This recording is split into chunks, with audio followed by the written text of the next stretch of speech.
Chapter 12. That concludes the presentation.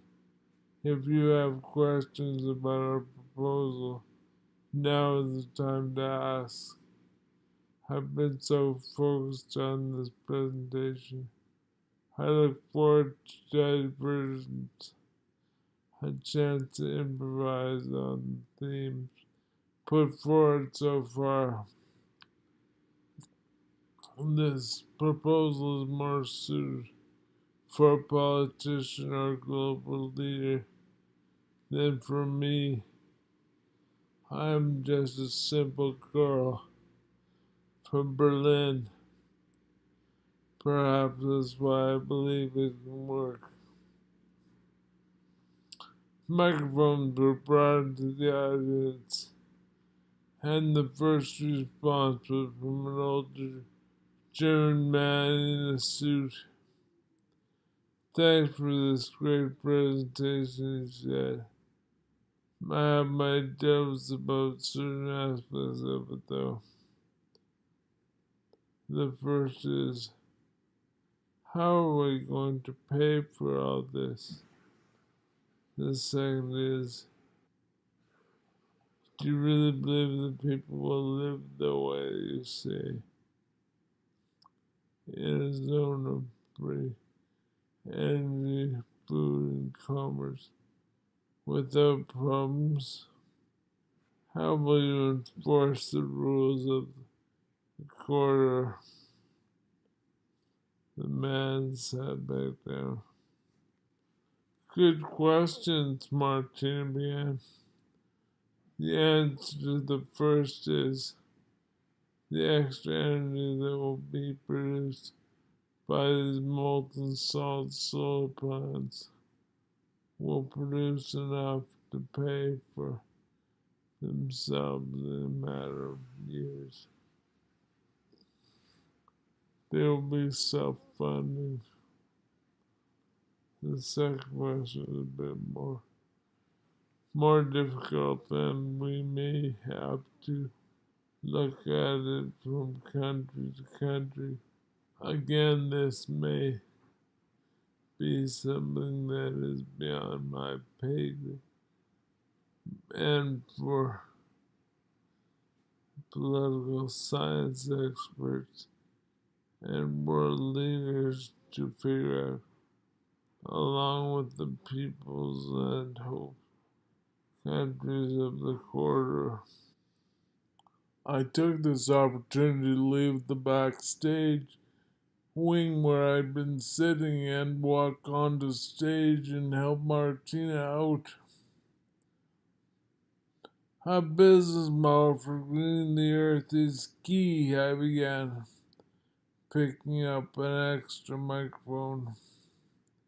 It goes back to Sundrop Farms in Australia and their successful enterprise selling cash crops produced with seawater and solar power.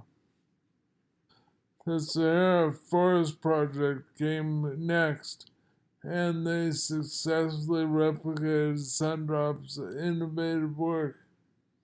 It was when the company with the humble name of Carson Systems joined the problem that things got interesting. They weren't interested in growing vegetables. They were about building housing in the desert.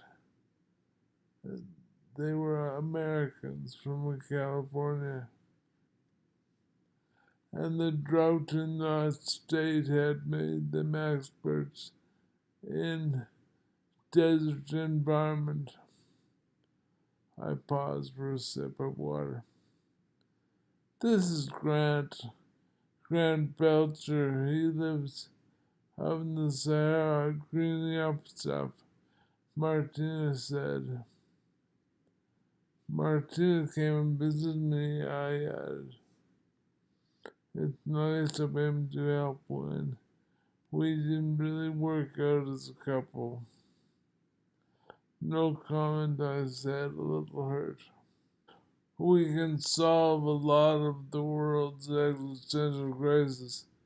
We can convert the entire world into a sustainable, egalitarian society run on solar power, housed in green deserts. But existential crises of relationships are beyond my pay grade. I joked.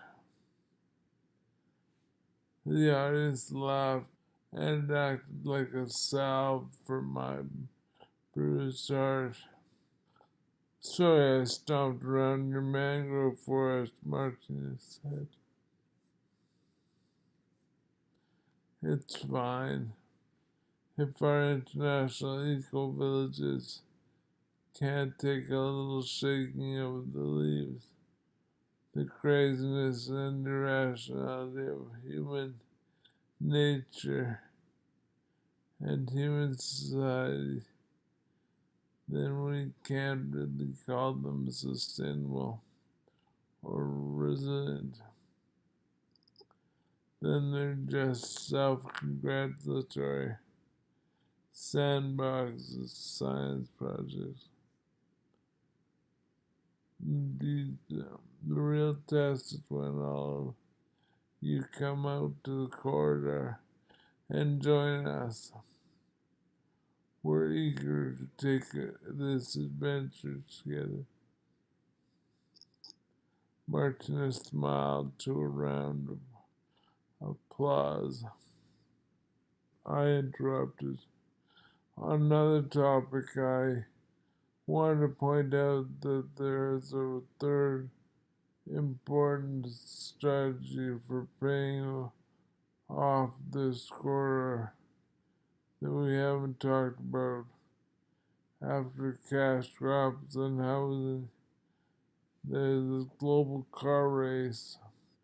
Imagine a route that takes you from the tip of Argentina across the Bering Strait to Russia and then down through Africa to Botswana.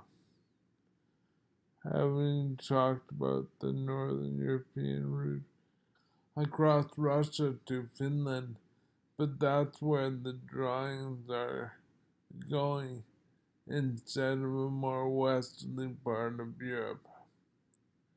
So the road would bifurcate in Siberia with one arm heading down through China towards Australia and another staying north towards Finland.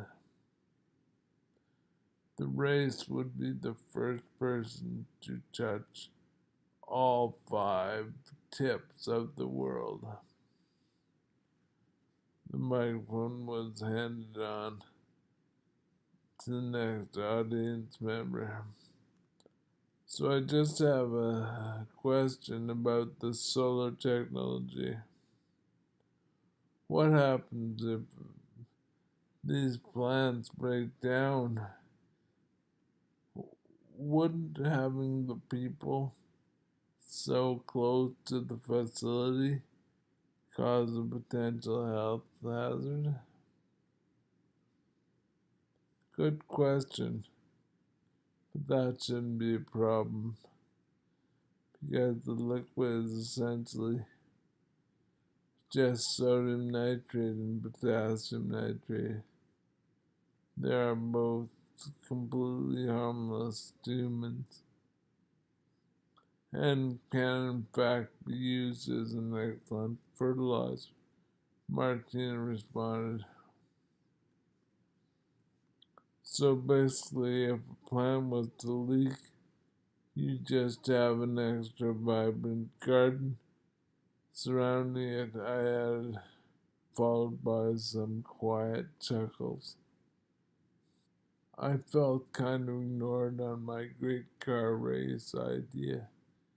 The quarter would also be a special place to hold musical festivals. Imagine people from all over the world heading to Siberia in summer to go to a huge global festival to pay off the highway I improvise. Clearly, Grant is dreaming of a new world, Martina interjected. A fifth idea, and it's hard-nosed, would be the toll highways. For the first few years after the corridor was built, there could be toll booths, but it kind of defeats the monument to freedom notion, I added.